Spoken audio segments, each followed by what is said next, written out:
We are discussing about the properties of solutions of the second order homogeneous linear ODE. So, we have seen three properties, simple properties. One is linear combination of any two solutions you give y1 and y2. Linear combination c1y1 plus c2y2 is also a solution, simple property.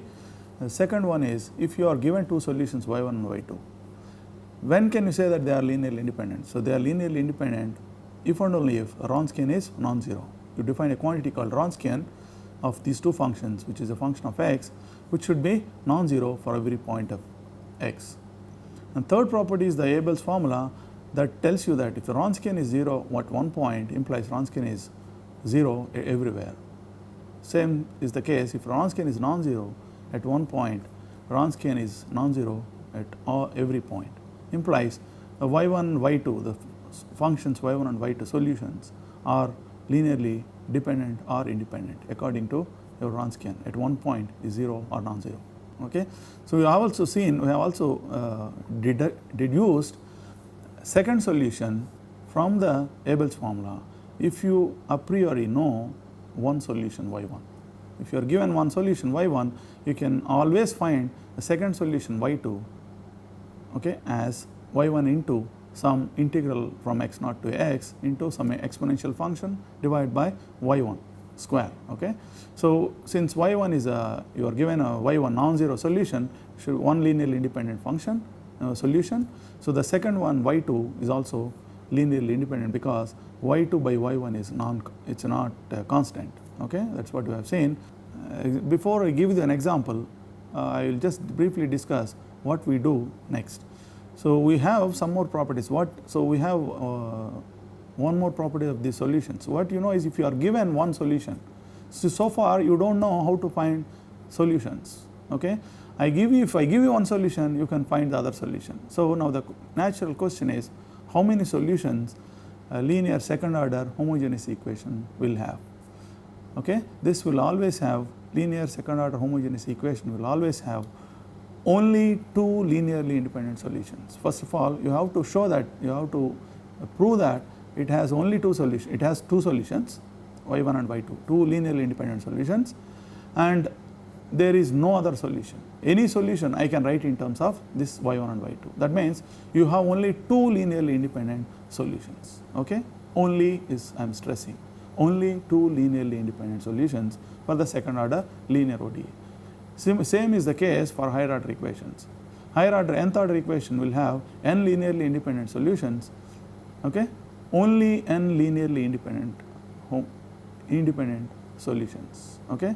So, you will have only n linearly independent solutions you will have for the nth order linear ODE, homogeneous linear ODE, okay? So, before I give you those two properties, let me give you the example. If I give you one solution y1, how do you find the other solution? I give you example of the property 3, so Abel's form. So, let me take some simple example where you have this x into solve x into x minus 2 y double dash plus 2 into x minus 1 y dash minus 2y equal to 0. Okay.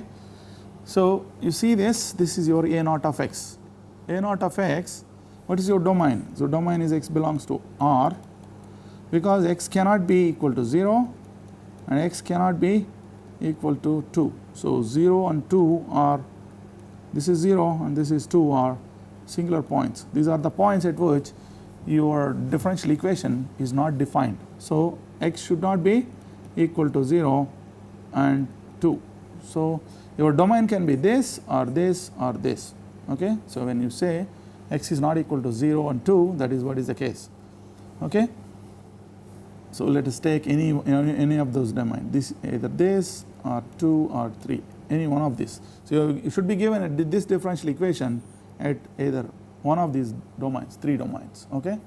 So, you can also verify by just trial and error, by trial basis, you can verify certain simple functions as solutions, because you are given one solution. Why should I give you one solution? You can also find sometimes if it has some simple solution, for example sometimes simple x, simple e power x, sin x, cos x, okay, x square, x cube, like that you can find some simple form.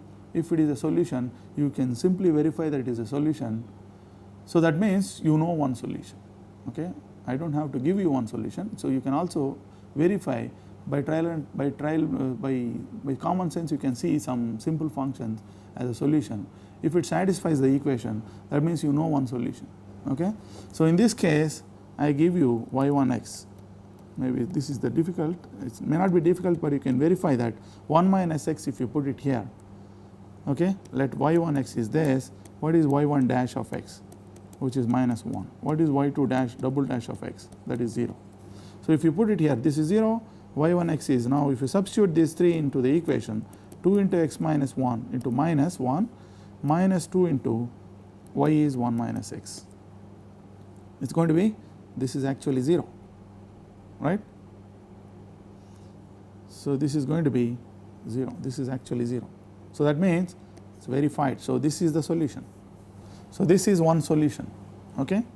This is one solution. That implies y1x, which is not equal to 0 completely, is a solution, is one solution, one linearly independent. Is a non-zero solution implies linearly independent, okay, independent solution. So you can see that 1 minus x is 0 at x equal to 1, okay. 1 at x equal to 1, so it is not your domain of the differential equation, should not be your domain of the differential equation. So your domain either this or this, okay, that point 1 should not be your domain of the differential equation, you will see at the end, okay. So this is what is your y1. Assume that y1 is 0 wherever it is defined, it is completely non-zero for all values of x at which the differential equation is defined. Now to find your y2, so what is your y2? y2x is some constant times, so this constant is coming from my wx0. So wx0 is constant into y1x, that is 1 minus x. So I can simply substitute here in this formula, okay. y1 I substituted 1 minus x. Now I can integrate from x0 to x. What is your domain? So you have to take your domain x0 to x 1 by y0 y1 square of t, that is 1 minus t whole square, okay, to into e power minus integral x0 to t ps. What is ps? ps is this divided by x into x minus. So you have a 2 times x minus 1 divided by x into x minus 2, okay. This is what is the s minus 1, you should write, divided by s into s minus 2 ds, okay, this with dt. So this is your solution.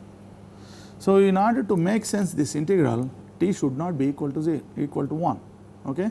That means x0, even if you take x0 equal to 1 to x, this integral is diverging. So you can see that 1 to some 2, for example 1 by x minus 1 square dx, this is infinity, okay. So you can see that this is infinity, so it does not make sense, it is a divergent integral. So you have to see that x should not be equal to 1 or, okay. So that is what is your domain. So once your domain or x and x0 should not be equal to 1.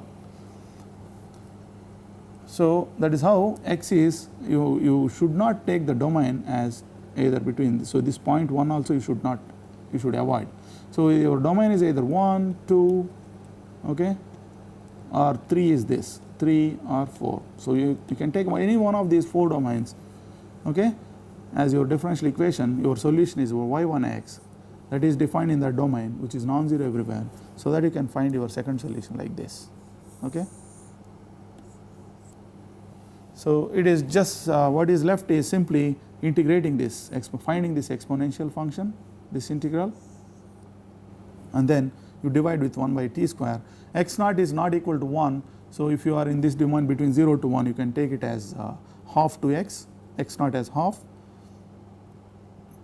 If you are in the second domain, you can take say 1.5, say 3 by 2 to x, okay. You can choose the way you like, okay, but you should not take it as 1. Similarly, if you are here, you can take x in the third domain, you can take x naught as 3. Here you can take it as minus 1, okay, whatever. So x naught you can choose, only it belongs to either of the domains, but you just have to, there is only calculations are left. This is how you get your second linearly independent solutions, okay. So I think these calculations will take more time, so you can try as an exercise, calculate or evaluate or simplify y to x and see that it is independent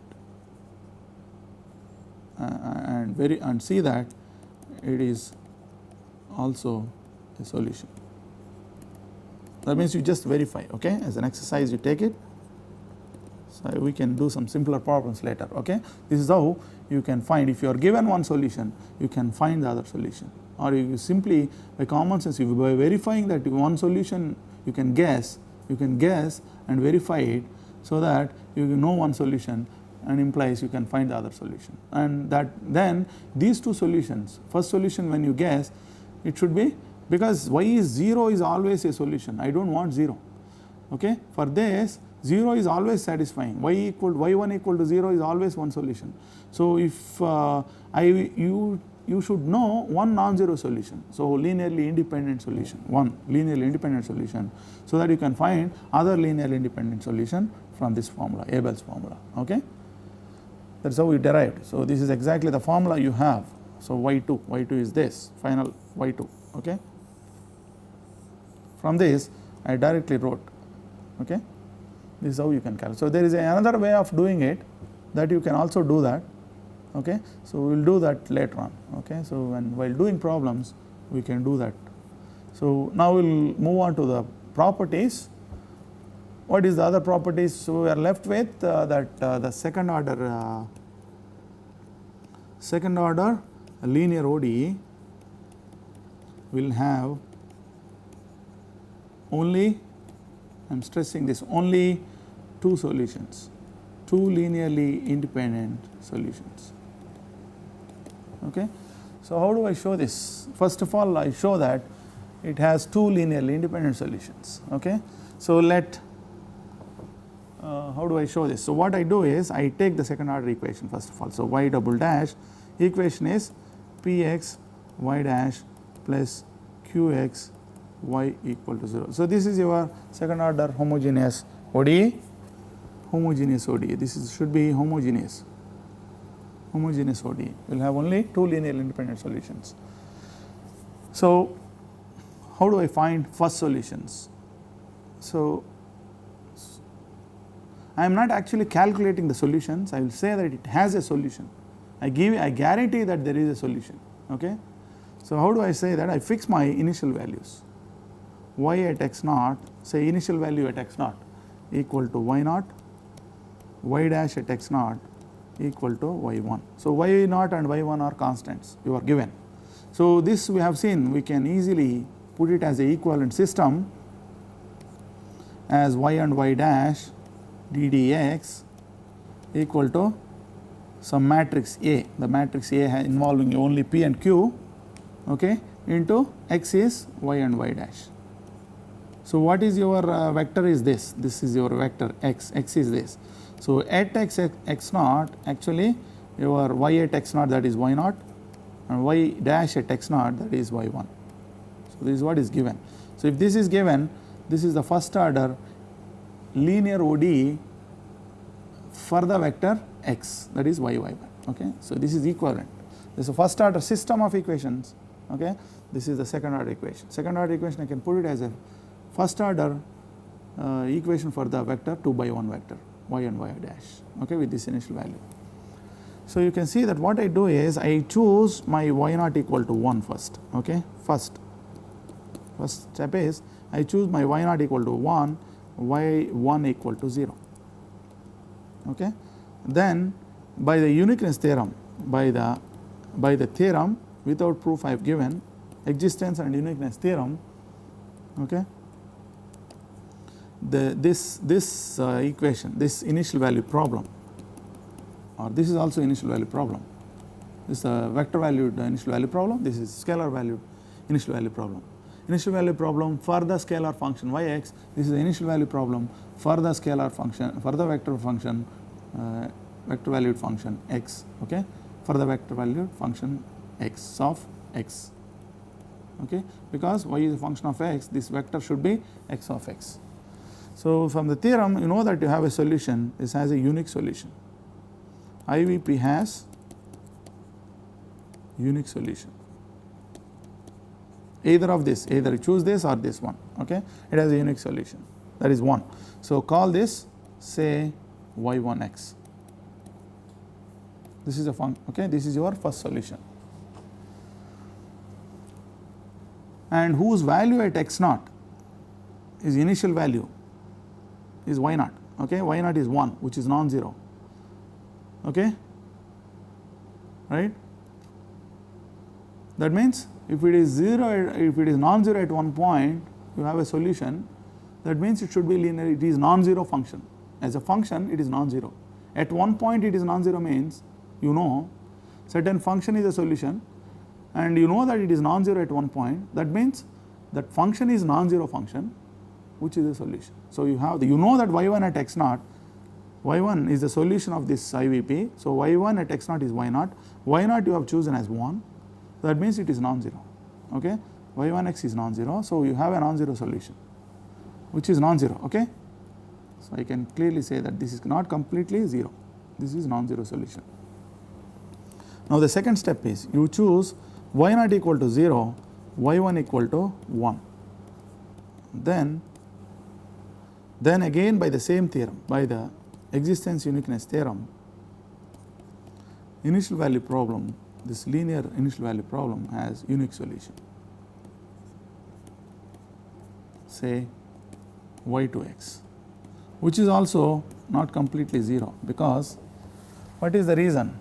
Now you look at, you may not be able to see from here, or here also you can say y2 at x naught is y naught, that is 0. You cannot say anything. Now you look at y2 dash at x naught, that is y1. That y1 is actually 1. So the derivative is non-zero for a certain function. That means the function cannot be 0 function. If it is a 0 function, derivative is also 0 everywhere. So that means it cannot be 0 function. So that's how it is non-zero. So you have two non-zero functions y1 and y2. Okay, I have two solutions by choosing initial values, suitable initial values, choosing suitably initial values. I obtain two solutions. I know that they exist, so you have two such solutions. Okay, so I will show that these are two linearly independent solutions. y1 and y2 are, now my claim is y1 and y2 are, y1x, y2x are linearly independent solutions. How? From property 3. At one point, so y1 at x naught, y2 at x naught, y1 dash at x naught, y2 dash at x naught. What is this one? This is exactly a Wronskian at x naught. This determinant is a Wronskian. What is this one? This is equal to 1, 0, 0, 1. So which is 1, this is non-zero. If the Wronskian at one point is non-zero, implies Wronskian is non-zero for every x in the domain. That implies the solutions y1 and y2 for which you calculate this Wronskian are linearly independent solutions. Okay, so that's how you can always construct. So from this calculations we can see that I can give you, given a second order linear homogeneous ordinary differential equation, you have, I can say that you have two linearly independent solutions. Okay? But these are the only two solutions, no other solution exists. If at all there is a solution, I can always write that solution in terms of these two solutions y1 and y2. That can also be done by just another simple calculations. So these are the only two solutions. These are the only linearly independent solutions. Actually, precisely I cannot say write like this, I cannot write like this. You cannot have more than two linearly independent solutions. Okay? This equation ODE, second order ODE, second order ODE will not have more than two linearly independent solutions. Okay? Still you do not know how to calculate. If I give you, so far if I give you one solution y1, you can find the other linearly independent solution. Okay? So you are just now seeing theoretically that you have two such, always two linearly independent solutions exist. I will say not more than two. Okay? So let phi b, phi x be a solution, I give you. Okay? Suppose you have a solution of the ODE, so that is this ODE. Okay? If that is the ODE, so if it satisfies that equation ODE, then you calculate, if you know the solution, you can calculate its value at x naught. So you call this at some point, if you know the solution function, you can also know the value, function value at x naught, initial value. So let us say x naught is a point of the domain, phi at x naught is say some alpha, phi dash at x naught is some beta. This you can calculate if you know phi x. Okay? Now what happens? Now I can write, now I define some psi x which is equal to alpha times y1x plus beta times y2x. I consider this function. Then because y1 and y2 are two solutions, okay, so with the earlier argument y1 and y2 are two solutions, their combination, linear combination is also a solution. So psi x is a solution of the ODE, linear homogeneous second order ODE. And what is its value at x naught? Psi at x naught is equal to phi at x naught, alpha, right? This is alpha because y2 at x naught is 0, y1 at x naught is 1. That is how we have chosen, right? So this is alpha, this is nothing but phi at x naught. Okay? Similarly, psi dash at x naught is actually equal to beta because y1 dash at x naught is 0, y2 dash at x naught is 1, so that gives you beta, which is actually equal to phi dash of at x naught. So you have two solutions, psi and phi are two solutions whose initial values are same. Okay? Initially they are same, so you have same initial values. By the theorem, that is the existence and uniqueness of the theorem, second order linear equation, or in fact any linear equation, homogeneous equation. So you have that initial value problem for the linear equation or linear system of any order. Okay? You have only unique solution. So that means because they are unique, wherever it is defined, for all values of x is defined. So that implies phi x should be equal to psi x by the theorem. I will write the theorem actually from the existence and uniqueness theorem. So this implies what is actually psi is alpha times y1 plus beta times y2x. So that means any solution phi I can write in terms of y1 and y2. That means there is no other linearly independent solution of the second order linear homogeneous ODE.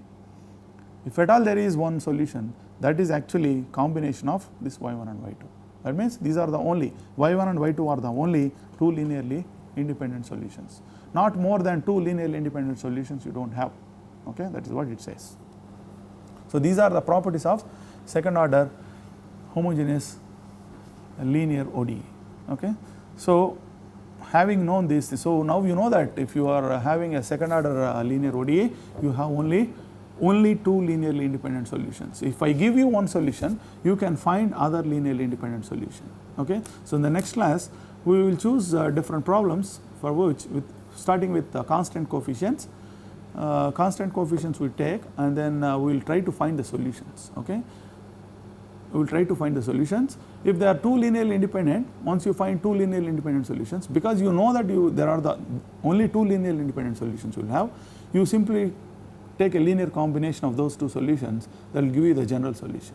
Okay. Take C1 into one solution plus C2 into another solution, you add them up, that should be the general solution of the second order linear homogeneous equation.